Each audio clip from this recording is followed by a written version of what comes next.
নমস্কার, আমার নাম স্বস্তিকা সদাগর। আমি একটি ছড়া বলবো।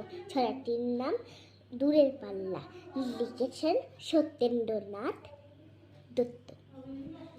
চিকন টেন্ডার তিনজন মাল্লা, চৌপর দিন পর দেই দূর পাল্লা। পারময় ঝোপঝাড় জঙ্গল জঞ্জাল জন্ময় শৈব পাল্লার টেকশন। কুঞ্চির দীর্ঘ রই চলে যাচ্ছে, বড় মাছ ডিমটা শেওলায় থাকছে।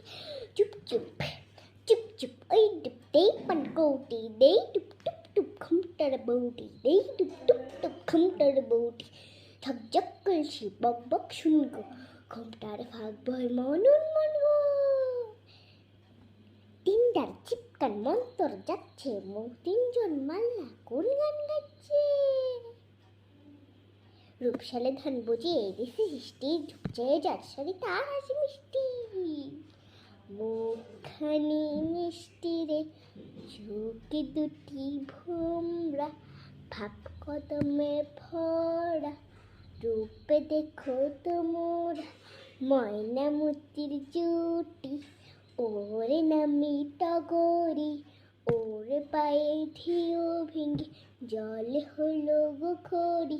ডাক পাখি ওর লাগে ডাক তাকে হট্ট, ওর তারা সত্যি ফুল